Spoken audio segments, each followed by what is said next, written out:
अब अपना नमस्ते भी मल्टीनेशनल हो गया है।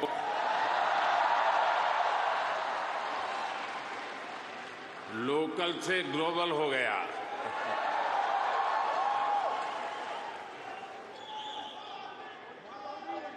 और ये सब आपने किया है।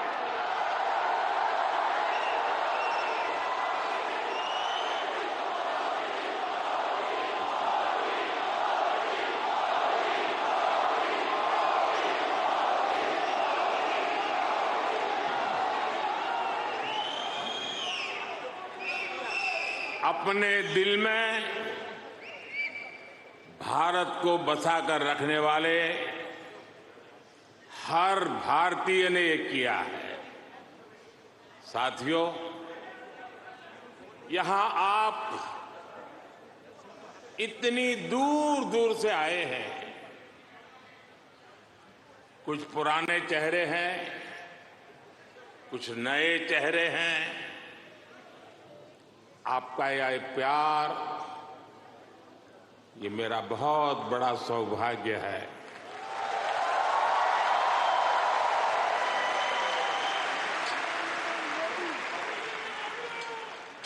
मुझे वो दिन याद आते हैं जब मैं पीएम भी नहीं था, सीएम भी नहीं था, नेता भी नहीं था। उस समय एक जिज्ञासु के तौर पर यहां आप सबके बीच आया करता था। इस धरती को देखना, इसे समझना, मन में कितने ही सवाल लेकर के आता था। जब मैं किसी पद पर नहीं था, उससे पहले भी मैं अमेरिका के करीब करीब 29 स्टेट्स में दौरा कर चुका था।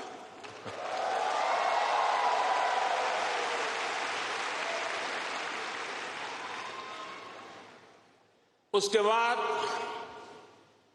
जब मैं सीएम बना तो टेक्नोलॉजी के माध्यम से आपके साथ जुड़ने का सिलसिला जारी रहा।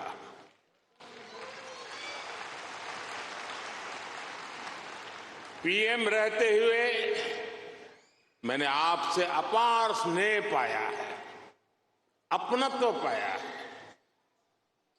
2014 में मेडिसन स्क्वायर,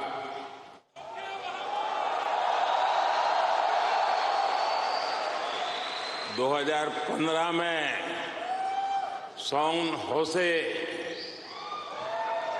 2019 में ह्यूस्टन,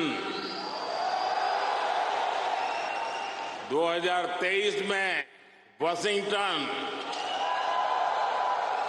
और अब 2024 में न्यूयॉर्क।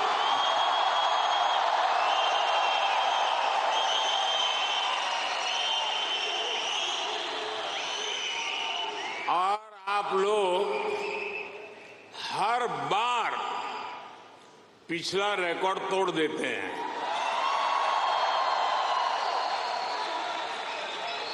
साथियों, मैं हमेशा से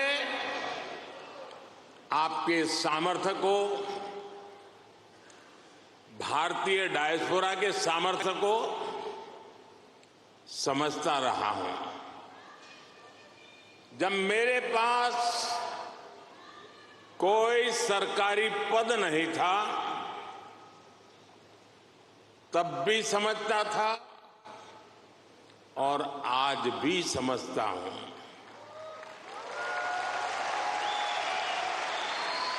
आप सब मेरे लिए हमेशा से भारत के सबसे मजबूत ब्रांड एम्बेसडर रहे हैं।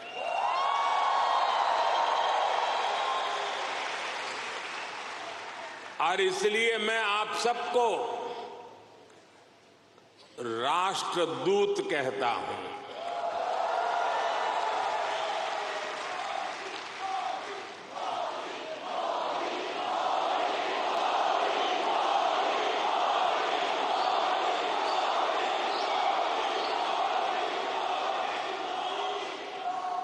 आपने अमेरिका को भारत से और भारत को अमेरिका से कनेक्ट किया है। आपका स्किल, आपका टैलेंट, आपका कमिटमेंट, इसका कोई मुकाबला नहीं है।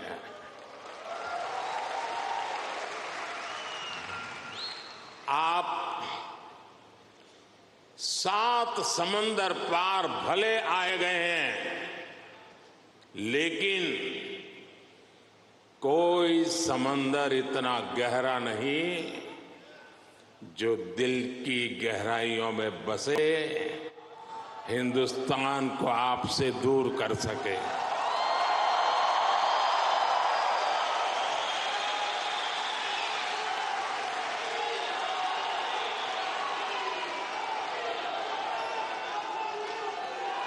मां भारती ने जो हमें सिखाया है वो हम कभी भी भूल नहीं सकते। हम जहां भी जाते हैं सबको परिवार मानकर उनसे घुल मिल जाते हैं। डायवर्सिटी को समझना, डायवर्सिटी को जीना, उसे अपने जीवन में उतारना, ये हमारे संस्कारों में है, हमारी रगों में है।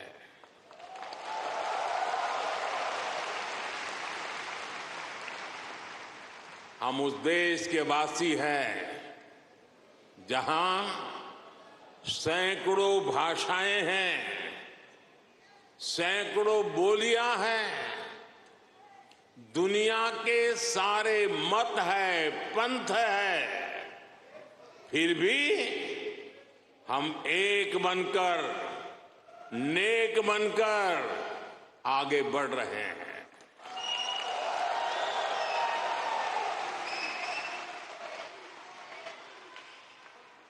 यहां इस हॉल में ही देखिए, कोई तमिल बोलता है, कोई तेलुगु, कोई मलयालम, तो कोई कन्नड़ा, कोई पंजाबी, तो कोई मराठी और तो कोई गुजराती।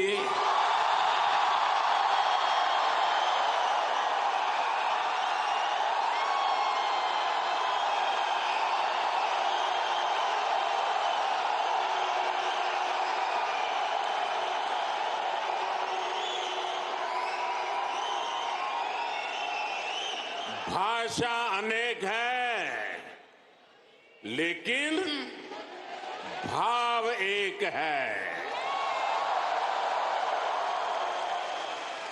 और वो भाव है भारत माता की। वो भाव है भारतीयता। दुनिया के साथ जुड़ने के लिए ये हमारी सबसे बड़ी स्ट्रेंथ है, सबसे बड़ी ताकत है। यही वैल्यूज हमें सहज रूप से ही विश्व बंधु बनाती है।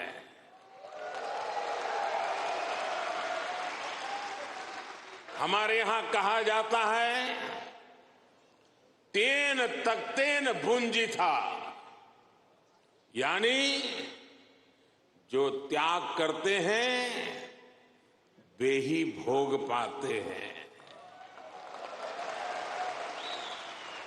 हम दूसरों का भला करके, त्याग करके सुख पाते हैं, और हम किसी भी देश में रहे ये भावना नहीं बदलती है। हम जिस सोसाइटी में रहते हैं वहां ज्यादा से ज्यादा योगदान करते हैं। यहां अमेरिका में आपने डॉक्टर्स के रूप में, रिसर्चर्स के रूप में, टेक प्रोफेशनल्स के रूप में, साइंटिस्ट के रूप में या दूसरे प्रोफेशंस में जो परचम लहराया हुआ है वो इसी का प्रतीक है।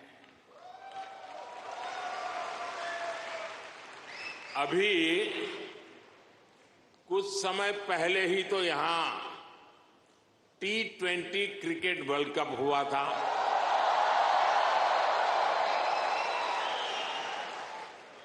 और यूएसए की टीम क्या गजब खेली।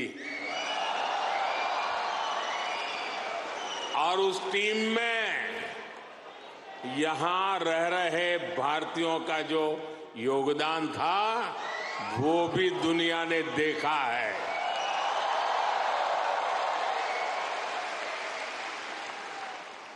साथियों, दुनिया के लिए एआई का मतलब है आर्टिफिशियल इंटेलिजेंस। लेकिन मैं मानता हूं कि एआई का मतलब है अमेरिकन इंडियन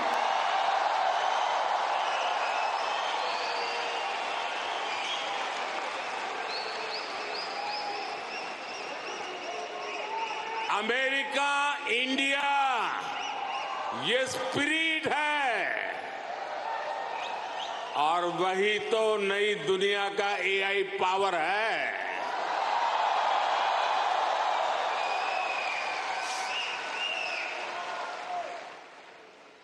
यही एआई स्पिरिट भारत अमेरिका रिश्तों को नई ऊंचाई दे रहा है।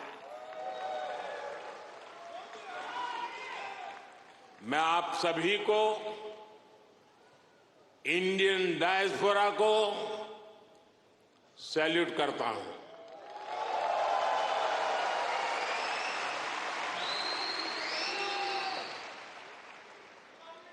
I salute you all.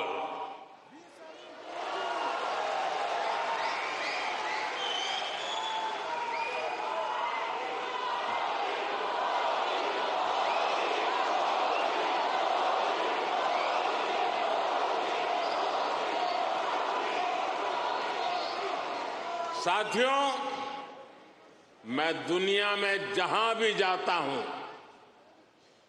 Her leader के मुंह से भारतीय डायस्पोरा की तारीफ ही सुनता हूं।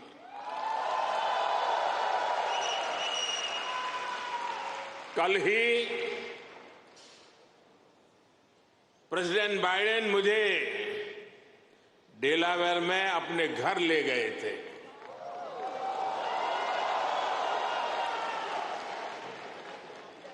उनकी आत्मीयता, उनकी गर्मजोशी मेरे लिए दिल छू लेने वाला मोमेंट रहा।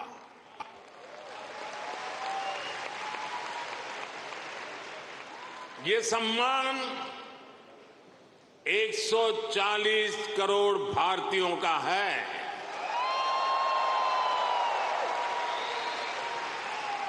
ये सम्मान आपका है, आपके पुरुषार्थ का है।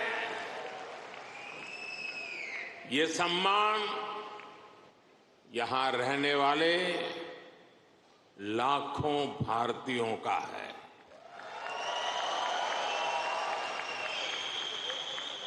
मैं प्रेसिडेंट बाइडेन का आभार करूंगा और साथ ही आपका भी आभार व्यक्त करूंगा। साथियों, 2024 का ये साल पूरी दुनिया के लिए बहुत अहम है। एक तरफ दुनिया के कई देशों के बीच संघर्ष है, तनाव है, तो दूसरी तरफ कई देशों में डेमोक्रेसी का जश्न चल रहा है।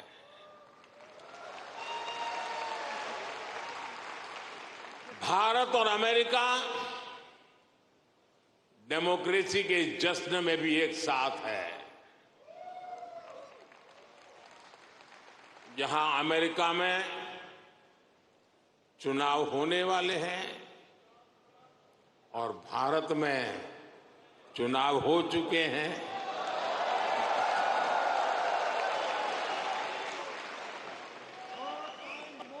भारत में हुए ये इलेक्शन ह्यूमन हिस्ट्री के अब तक के सबसे बड़े चुनाव थे।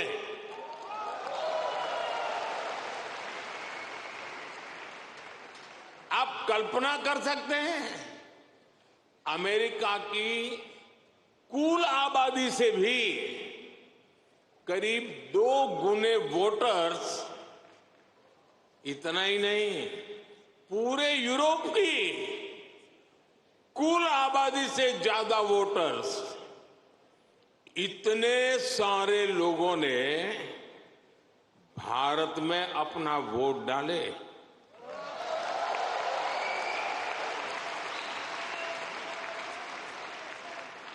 जब हम भारत की डेमोक्रेसी का उसका स्केल देखते हैं तो और भी गर्व होता है।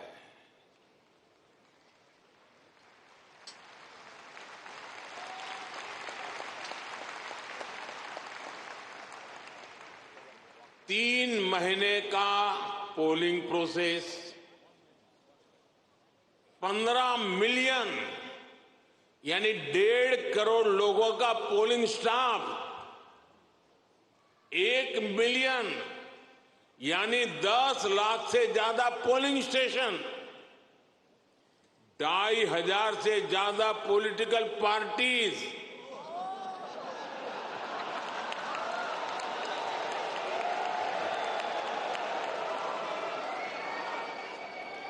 हजार से ज्यादा कैंडिडेट्स, अलग अलग भाषाओं के हजारों न्यूज़पेपर्स, सैकड़ों रेडियो स्टेशन, सैकड़ों टीवी न्यूज चैनल, करोड़ों सोशल मीडिया अकाउंट्स, लाखों सोशल मीडिया चैनल्स, ये सब भारत की डेमोक्रेसी को वाइब्रेंट बनाते हैं।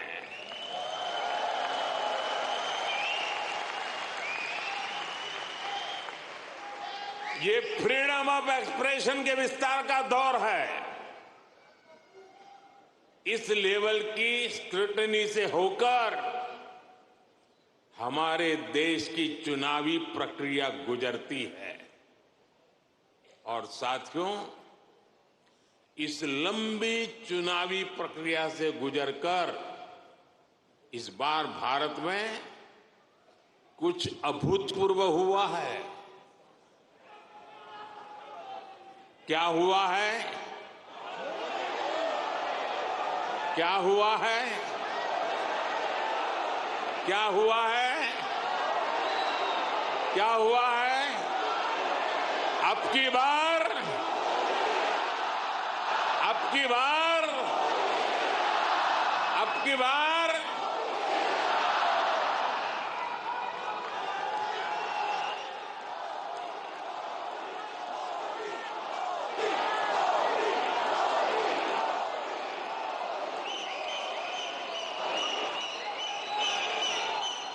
साथियों,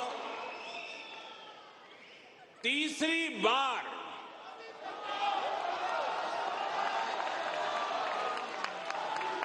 हमारी सरकार की वापसी हुई है।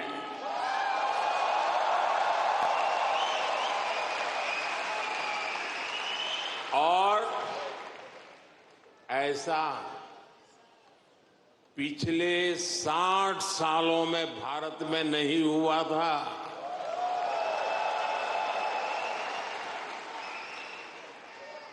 भारत की जनता ने ये जो नया मैंडेट दिया है उसके मायने बहुत है और बहुत बड़े भी हैं। ये तीसरे टर्म में हमें बहुत बड़े लक्ष्य साधने हैं।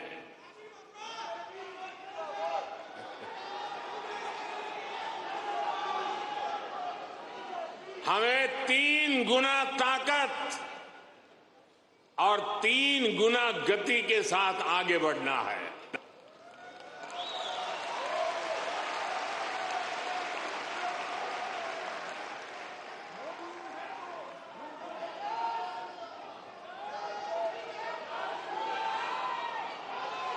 आपको एक शब्द याद रहेगा, पुष्प।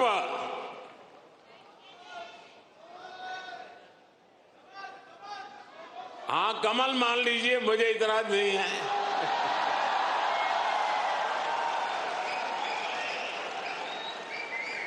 पुष्प, और मैं पुष्प को डिफाइन करता हूं, P for progressive Bharat, you for unstoppable Bharat, S for spiritual Bharat, for humanity first को समर्पित Bharat, P for prosperous Bharat, यानी पुष्प। पुष्प की 5 पंखुड़ियों को मिलाकर ही विकसित भारत बनाएंगे। साथियों,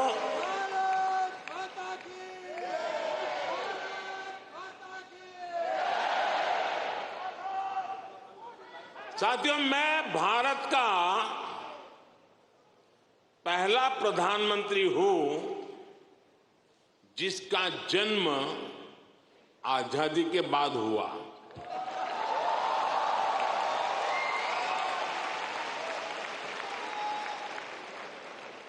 आजादी के आंदोलन में करोड़ों भारतीयों ने स्वराज के लिए जीवन खपा दिया था। उन्होंने अपना हित नहीं देखा, अपने कंफर्ट जोन की चिंता नहीं की। वो तो बस देश की आजादी के लिए सब कुछ भूलकर अंग्रेजों से लड़ने चल पड़े थे। उस सफर में किसी को फांसी का फंदा मिला, किसी के शरीर को गोलियों से भून दिया गया, कोई यातनाएं सहते हुए जेल में ही गुजर गया, कईयों की जवानी जिंदगी जेल में खप गई। साथियों, हम देश के लिए मर नहीं पाए, लेकिन हम देश के लिए जरूर जी सकते हैं।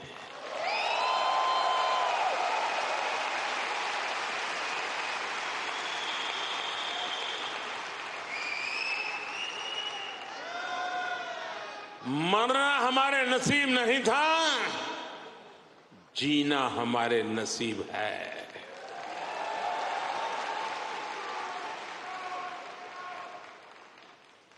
पहले दिन से मेरा मन और मेरा मिशन एकदम क्लियर रहा है। मैं स्वराज के लिए जीवन नहीं दे पाया, लेकिन मैंने तय किया सुराज और समृद्ध भारत के लिए जीवन समर्पित करूंगा।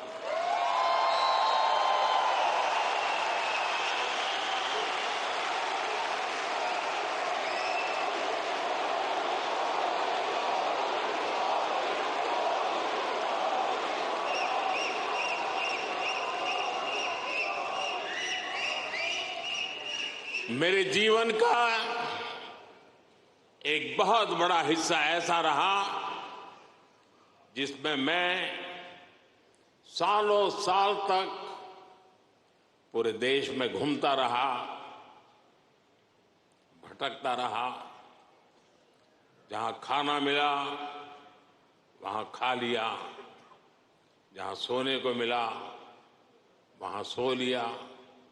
समंदर के किनारे से लेकर पहाड़ों तक, रेगिस्तान से लेकर बर्फीली चोटियों तक मैं हर क्षेत्र के लोगों से मिला, उनको जाना, समझा। मैंने अपने देश के जीवन, अपने देश की संस्कृति, अपने देश की चुनौतियों का फर्स्ट हैंड एक्सपीरियंस लिया।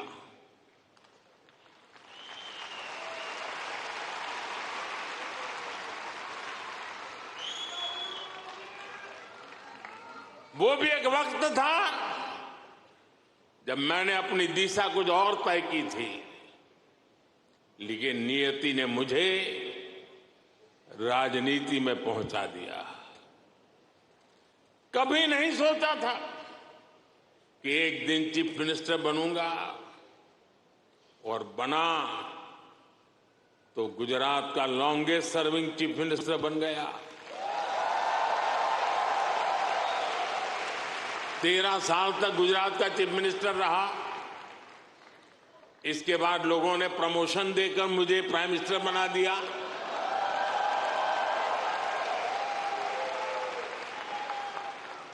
लेकिन दशकों तक देश के कोने में जाकर मैंने जो सीखा है, उसी ने चाहे राज्य हो या केंद्र, मेरे सेवा के मॉडल को, मेरे गवर्नेंस के मॉडल को इतना सफल बनाया है।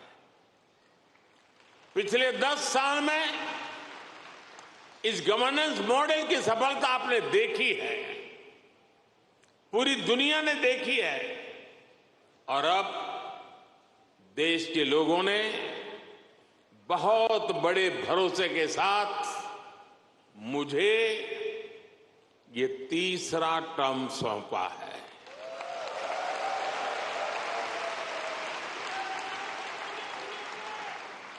ये थर्ड टर्म में मैं 3 गुना ज्यादा दायित्व बोध के साथ आगे बढ़ रहा हूं। साथियों, आज भारत दुनिया के सबसे युवा देशों में से एक है। भारत एनर्जी से भरा हुआ है, सपनों से भरा हुआ है। रोज नए कीर्तिमान, हर रोज नई खबर। आज ही एक और बहुत अच्छी खबर मिली है। चेस ओलंपियाड में मेंस और वुमेन्स दोनों में भारत को गोल्ड मिला है।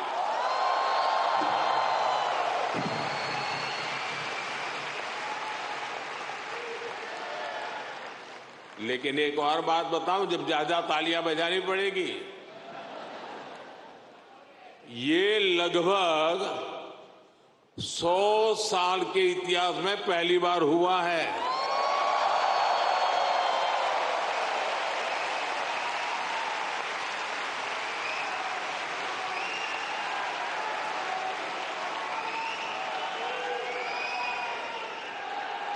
पूरे देश को, हर हिंदुस्तानी को हमारे चेस प्लेयर्स पर बहुत गर्व है।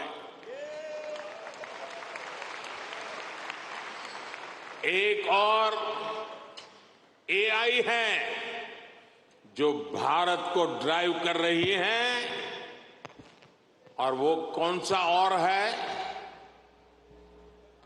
वो है A for aspirational, I for India।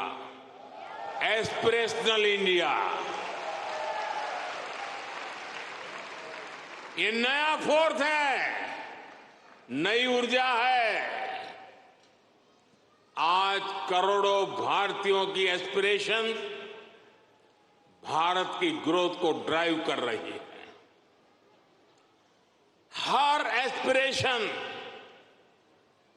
नए अचीवमेंट को जन्म देती है और हर अचीवमेंट नए एस्पिरेशन के लिए खाद पानी बन रही है। एक दशक में भारत 10वें नंबर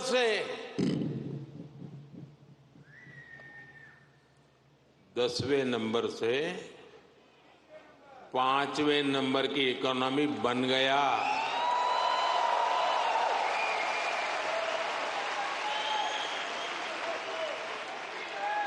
अब हर भारतीय चाहता है कि भारत जल्दी से 3rd लार्जेस्ट इकोनॉमी बने।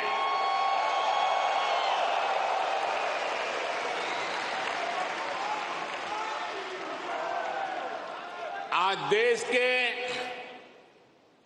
एक बहुत बड़े वर्ग की बेसिक नीड्स पूरी हो रही है। पिछले 10 साल में करोड़ों लोगों को क्लीन कुकिंग गैस की सुविधा मिली है। उनके घर तक पाइप से साफ पानी पहुंचने लगा है। उनके घर में बिजली कनेक्शन पहुंचा है। उनके लिए करोड़ों टॉयलेट्स बने हैं। ऐसे करोड़ों लोग अब क्वालिटी लाइफ चाहते हैं।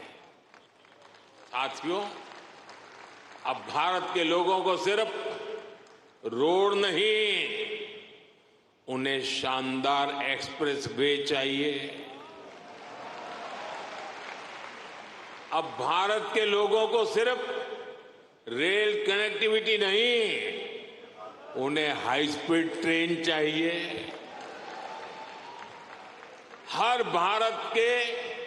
भारत के हर शहर की अपेक्षा है उसके यहां मेट्रो चले। भारत के हर शहर की अपेक्षा है उसका अपना एयरपोर्ट हो। देश का हर नागरिक, हर गांव शहर चाहता है कि उसके यहां दुनिया की बेस्ट सुविधाएं हो। और इसका नतीजा हम देख रहे हैं। 2014 में भारत के सिर्फ 5 शहरों में मेट्रो थी। आज 23 शहरों में मेट्रो है। आज दुनिया का दूसरा सबसे बड़ा मेट्रो नेटवर्क भारत में है और इसका हर दिन विस्तार हो रहा है। साथियों, 2014 में भारत के सिर्फ 70 शहरों में 70 शहरों में एयरपोर्ट्स थे। आज 140 से ज्यादा शहरों में एयरपोर्ट्स है। –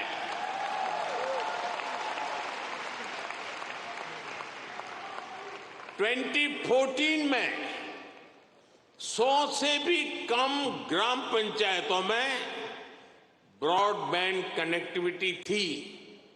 100 से भी कम। आज 2 लाख से भी ज्यादा पंचायतों में ब्रॉडबैंड कनेक्टिविटी है। 2014 में भारत में 140 मिलियन यानी 14 करोड़ के आसपास एलपीजी कंज्यूमर थे। आज भारत में 310 मिलियन यानी 31 करोड़ से ज्यादा एलपीजी कंज्यूमर है। जिस काम में पहले सालों लग जाते थे, वो काम अब महीनों में खत्म हो रहा है।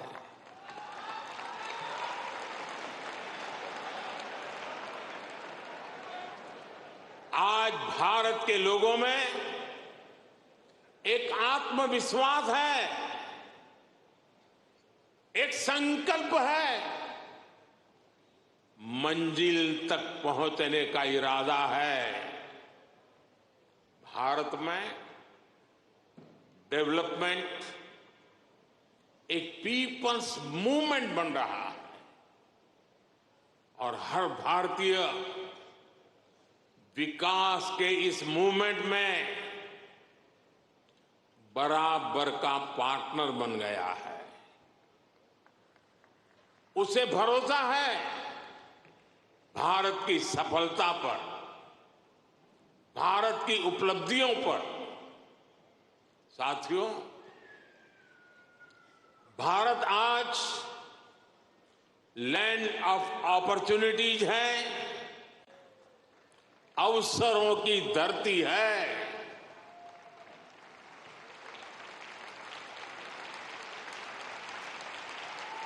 अब भारत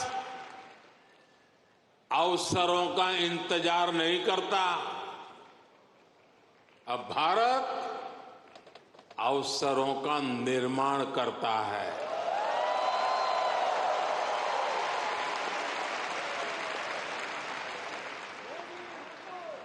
बीते 10 साल में भारत ने हर सेक्टर में अपॉर्चुनिटीज का एक नया लॉन्चिंग पैड तैयार किया है। आप देखिए, सिर्फ एक दशक में ही, और ये बात आप सबको गर्व देगी, सिर्फ एक दशक में ही 25 करोड़ लोग, एक दशक में ही 25 करोड़ लोग गरीबी से बाहर निकले हैं।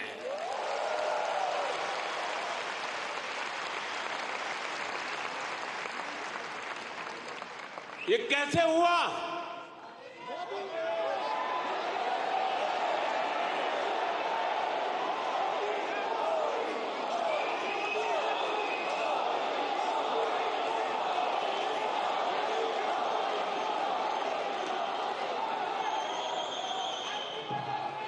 ये इसलिए हुआ, हमने पुरानी सोच बदली, अप्रोच बदली।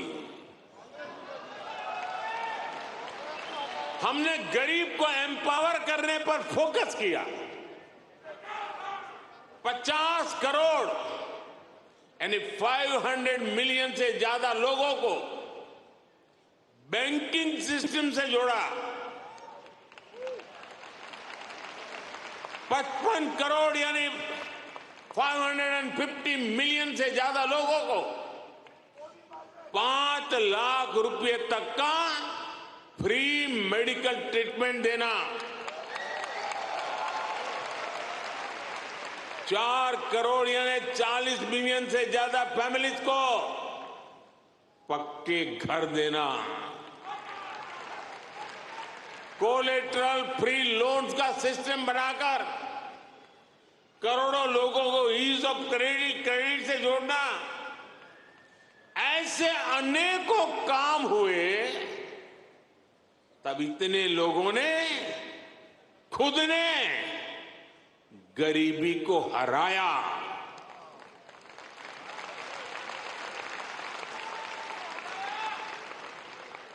और वो गरीबी से निकल करके आज यही नियो मिडिल क्लास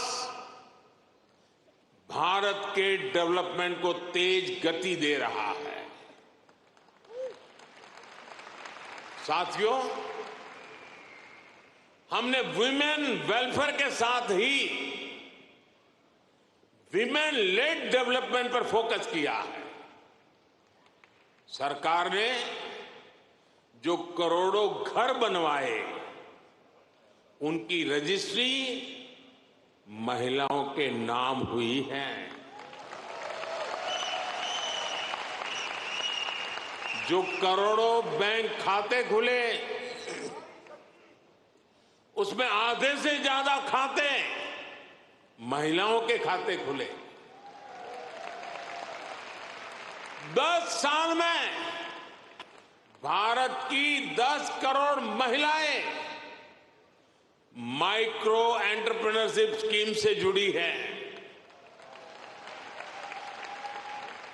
मैं आपको एक और एग्जाम्पल देता हूं। हम भारत में एग्रीकल्चर को टेक्नोलॉजी के साथ जोड़ने में अनेक प्रयास कर रहे हैं। उसमें आज खेती में, किसानी में भरपूर मात्रा में ड्रोन का उपयोग आज भारत में नजर आता है। शायद ड्रोन आपके लिए नई बात नहीं है, लेकिन नई बात यह है, इसकी जिम्मेदारी कौन संभालता है पता है? ये रूरल विमेन के पास है।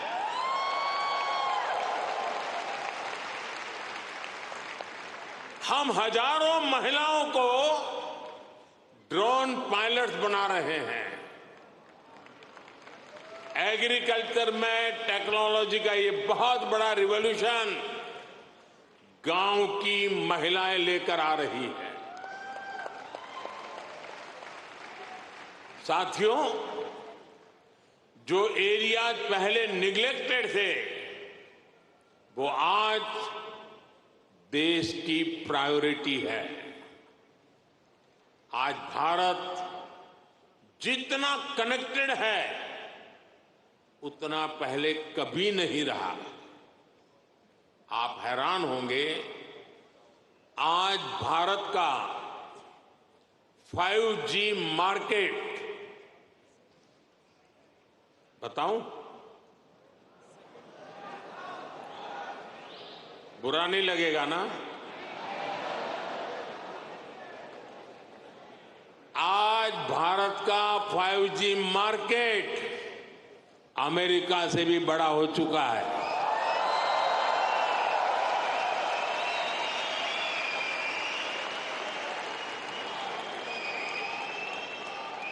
और ये 2 साल के भीतर भीतर हुआ है। अब तो Bharat made in India 6G पर काम कर रहा है। ये कैसे हुआ?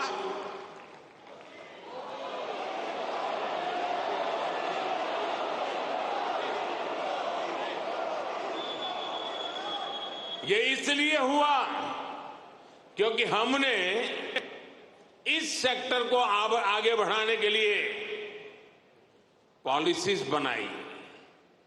हमने मेड इन इंडिया टेक्नोलॉजी पर काम किया। हमने सस्ते डेटा पर मोबाइल फोन मैन्युफैक्चरिंग पर फोकस किया।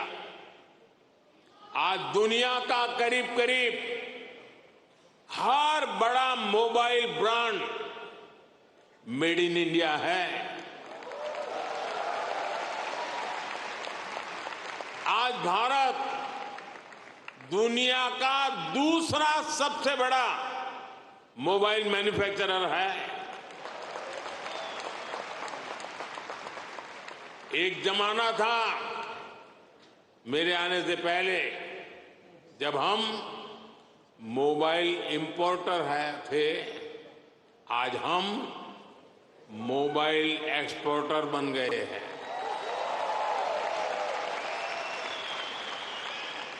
साथियों, अब भारत पीछे नहीं चलता। अब भारत नई व्यवस्थाएं बनाता है। अब भारत नेतृत्व करता है।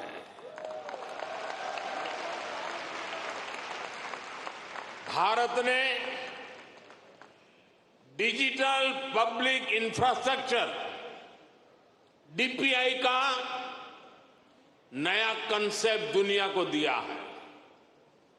डीपीआई ने इक्वेलिटी को प्रमोट किया है। ये करप्शन को कम करने का भी बहुत बड़ा माध्यम बन गया है। भारत का यूपीआई आज पूरी दुनिया को आकर्षित कर रहा है।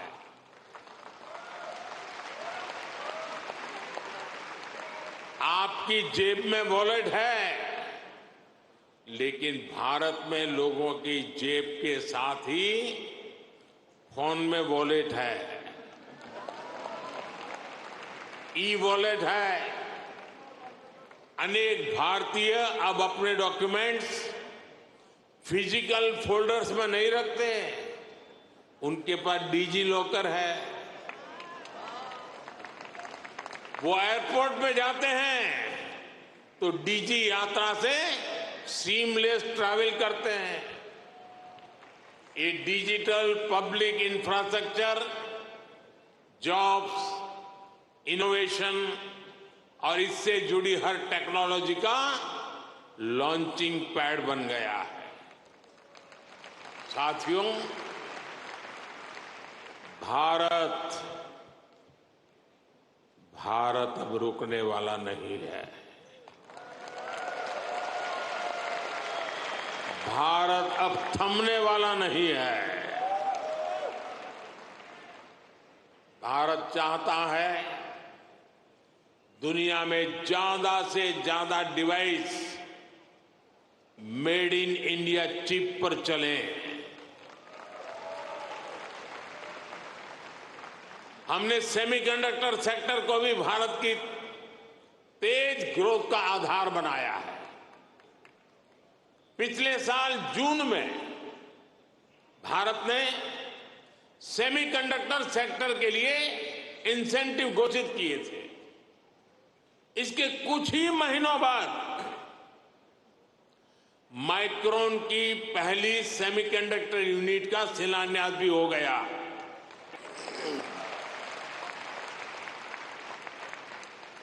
अब तक भारत में ऐसी 5 यूनिट्स स्वीकृत हो चुकी हैं। वो दिन दूर नहीं जब आप मेड इन इंडिया चिप यहां अमेरिका में भी देखेंगे। ये छोटी सी चिप विकसित भारत की उड़ान को नई ऊंचाई पर ले जाएगी। और ये मोदी की गारंटी है।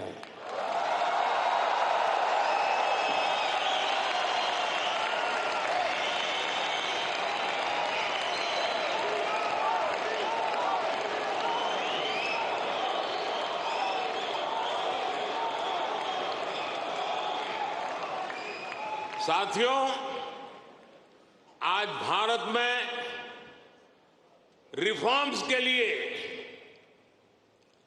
जो कन्विक्शन, जो कमिटमेंट है, वो अभूतपूर्व है। हमारा ग्रीन एनर्जी ट्रांजिशन प्रोग्राम इसका बहुत बड़ा उदाहरण है। दुनिया की 17% पॉपुलेशन होने के बावजूद ग्लोबल कार्बन एमिशन में भारत की हिस्सेदारी सिर्फ 4% है। दुनिया को बर्बाद करने में हमारा कोई रोल नहीं है।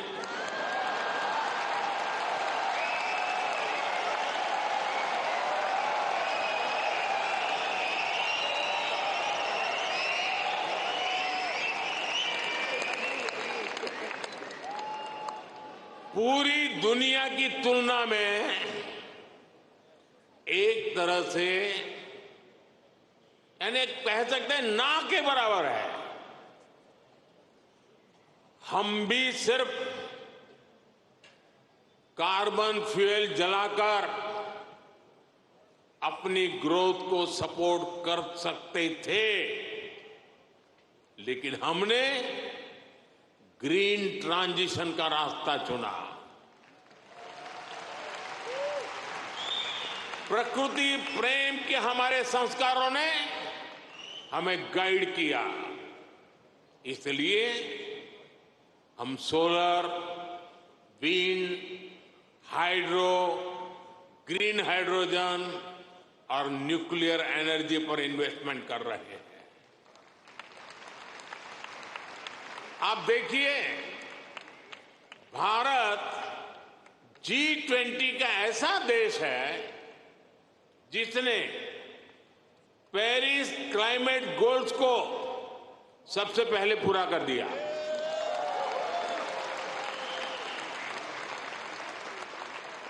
दो 2014 के बाद से भारत ने अपनी सोलर एनर्जी इंस्टॉल कैपेसिटी को 30 गुना से ज्यादा बढ़ाया है। हम देश के हर घर को सोलर पावर होम बनाने में जुटे हैं। इसके लिए रूफटॉप सोलर का बहुत बड़ा मिशन हमने शुरू किया है। आज हमारे रेलवे स्टेशन और एयरपोर्ट सोलराइज हो रहे हैं। भारत घरों से लेकर सड़कों तक एनर्जी एफिशिएंट लाइटिंग के रास्ते पर चल पड़ा है। इन सारे प्रयासों से भारत में बहुत बड़ी संख्या में ग्रीन जॉब्स पैदा हो रहे हैं। साथियों, 21वीं सदी का भारत एजुकेशन, स्किल, रिसर्च और इनोवेशन के दम पर आगे बढ़ रहा है।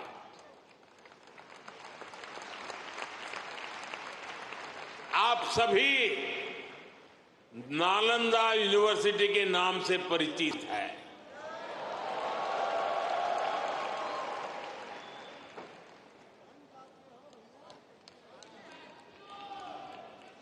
कुछ समय पहले ही भारत की प्राचीन नालंदा यूनिवर्सिटी नए अवतार में सामने आई है।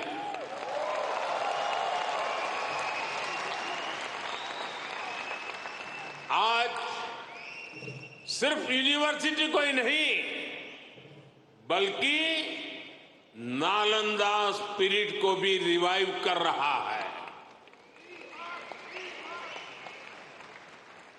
पूरी दुनिया के स्टूडेंट्स भारत आकर पढ़े, हम इस तरह का आधुनिक इकोनॉमिक सिस्टम बना रहे हैं। बीते 10 साल में भारत में, ये भी जरा आप लोगों को याद रखने जैसी बात बताता हूं मैं, बीते 10 साल में भारत में हर सप्ताह एक यूनिवर्सिटी बनी है।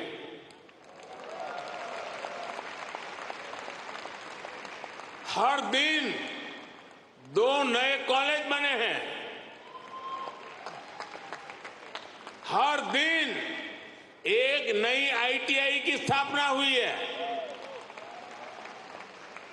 10 साल में ट्रिपल आईटी की संख्या 9 से बढ़कर 25 हो चुकी है।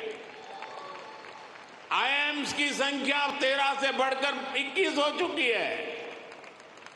एम्स की संख्या 3 गुना बढ़कर 22 हो चुकी है। 10 साल में मेडिकल कॉलेजों की संख्या भी लगभग 2 गुनी हो चुकी है। टॉप ग्लोबल यूनिवर्सिटीज भी आज भारत आ रहा है, भारत का नाम है। अभी तक दुनिया ने भारत के डिजाइनर्स का दम देखा, अब दुनिया डिजाइन इन इंडिया का जलवा देखेगी। साथियों, आज हमारी साझेदारी पूरी दुनिया के साथ बढ़ रही है। पहले भारत सबसे समान दूरी की नीति पर चलता था, इक्वल डिस्टेंस। अब भारत सबसे समान नजदीकी की नीति पर चल रहा है।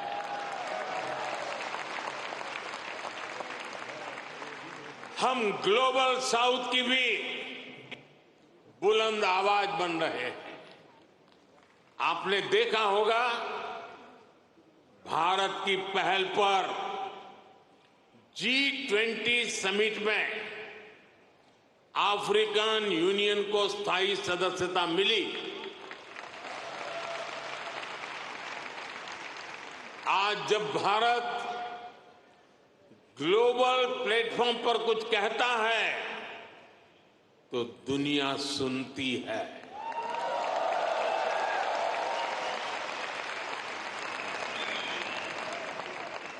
कुछ समय पहले जब मैंने कहा कि this is not the era of war, तो उसकी गंभीरता सबने समझी। साथियों, आज दुनिया में कहीं भी संकट आए, भारत फर्स्ट रिस्पॉन्डर के रूप में सामने आता है। कोरोना के समय में हमने 150 से ज्यादा देशों को वैक्सीन और दवाइयां भेजी। कहीं भूकंप आए, कहीं साइक्लोन आए, कहीं गृह युद्ध हो, हम मदद के लिए सबसे पहले पहुंचते हैं।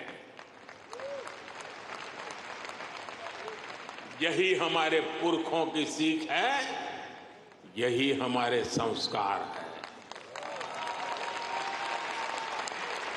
साथियों, आज का भारत दुनिया में एक नए कैटलिस्ट एजेंट की तरह उभर रहा है और इसका प्रभाव हर सेक्टर में दिखेगा। ग्लोबल ग्रोथ के प्रोसेस को तेज करने के लिए भारत का रोल अहम होगा। ग्लोबल पीस के प्रोसेस को तेज करने के लिए भारत का रोल अहम होगा। ग्लोबल क्लाइमेट एक्शन को स्पीड अप करने में भारत का रोल अहम होगा। ग्लोबल स्किल गैप को दूर करने में भारत का रोल अहम होगा। ग्लोबल इनोवेशंस को नई दिशा देने में भारत का रोल अहम होगा। ग्लोबल सप्लाई चेन में स्टेबिलिटी के लिए भारत का भूमिका अहम होगा। साथियों, भारत के लिए शक्ति और सामर्थ्य का अर्थ है, भारत के लिए शक्ति और सामर्थ्य का अर्थ है ज्ञानाय, दानाय, च रक्षणाय। यानी knowledge is for sharing, wealth is for carrying, power is for protecting. इसलिए भारत की प्राथमिकता दुनिया में अपना दबाव बढ़ाने की नहीं, अपना प्रभाव बढ़ाने की है।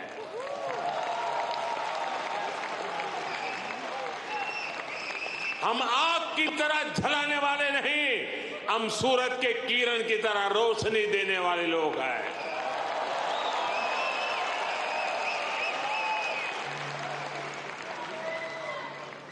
हम विश्व पर अपना दबदबा नहीं चाहते, हम विश्व की समृद्धि में अपना सहयोग बढ़ाना चाहते हैं।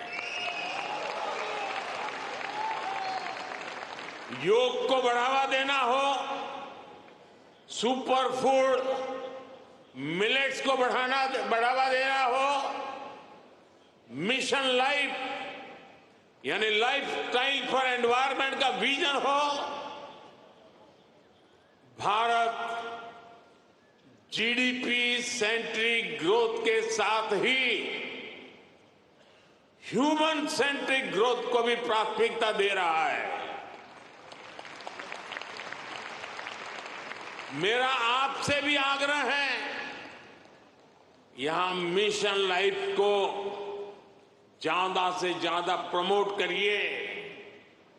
हम अपनी लाइफस्टाइल में थोड़े से बदलाव करके भी पर्यावरण की बहुत मदद कर सकते हैं। शायद आपने सुना होगा और हो सकता है आप में से कुछ लोगों ने इनिशिएटिव लिया भी हो। आजकल भारत में एक पेड़ मां के नाम, अपनी मां को याद करते हुए एक पेड़ लगाना। मां जिंदा है तो साथ ले जाना, मां नहीं है तो तस्वीर ले जाना।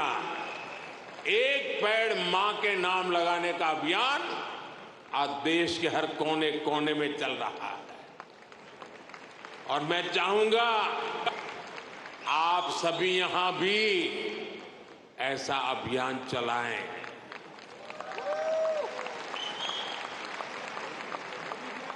ये हमारी जन्मदाता मां और धरती मां दोनों का यश बढ़ाएगा। साथियों, आज का भारत बड़े सपने देखता है, बड़े सपनों का पीछा करता है। अभी कुछ दिन पहले ही पेरिस ओलंपिक खत्म हुए हैं। अगले ओलंपिक्स का होस्ट यूएसए है। जल्द ही आप भारत में भी ओलंपिक्स के साक्षी बनेंगे।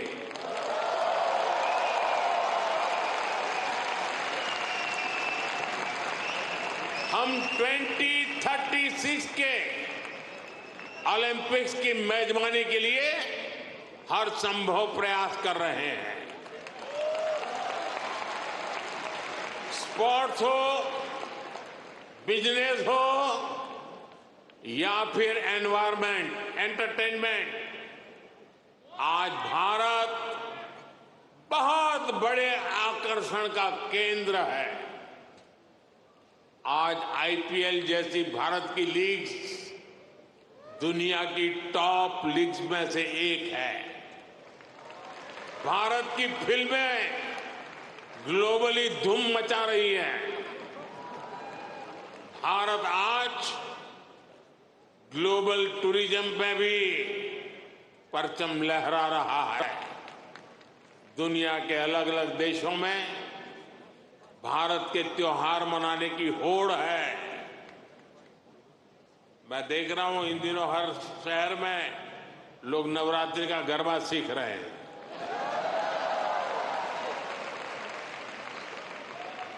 ये भारत के प्रति उनका प्यार है।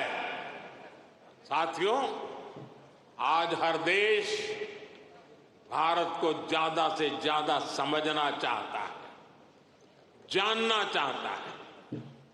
आपको एक और बात जानकर खुशी होगी, कल ही अमेरिका ने हमारे करीब 300 पुराने जो शिलालेख और मूर्तियां थी जो कभी हिंदुस्तान से कोई चोरी कर गया होगा, कोई 1500 साल पुरानी, कोई 2000 साल पुरानी, 300 शिलालेख और मूर्तियां भारत को लौटाई है।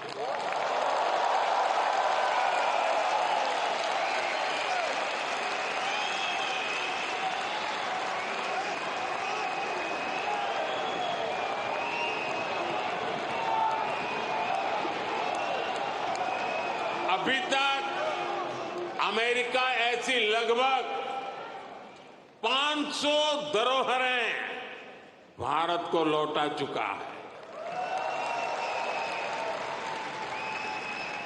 ये कोई छोटी सी चीज लौटाने का विषय नहीं है। ये हमारी हजारों वर्षों की विरासत का सम्मान है। ये भारत का सम्मान है और ये आपका भी सम्मान है। मैं अमेरिका की सरकार का इसके लिए बहुत आभारी हूं। साथियों, भारत और अमेरिका की पार्टनरशिप लगातार मजबूत हो रही है। हमारी पार्टनरशिप ग्लोबल गुड के लिए है। हम हर क्षेत्र में सहयोग बढ़ा रहे हैं और इसमें आपकी सहूलियत का भी ध्यान है।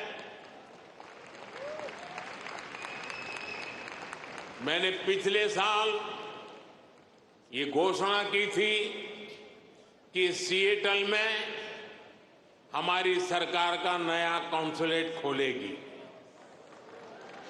अब ये कॉन्सुलेट शुरू हो चुका है। मैंने 2 और कॉन्सुलेट खोलने के लिए आपके सुझाव मांगे थे। मुझे आपको ये बताते हुए खुशी है कि आपके सुझावों के बाद भारत ने बोस्टन और लॉस एंजलिस में 2 नए कॉन्सुलेट खोलने का निर्णय लिया है।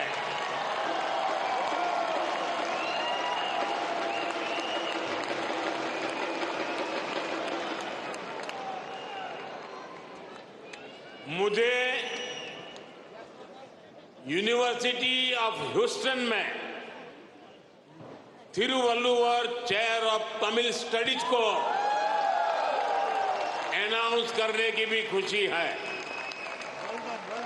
इससे महान तमिल संत थिरुवल्लुवर का दर्शन दुनिया तक पहुंचाने में और मदद मिलेगी। साथियों, आपका ये आयोजन वाकई शानदार रहा है।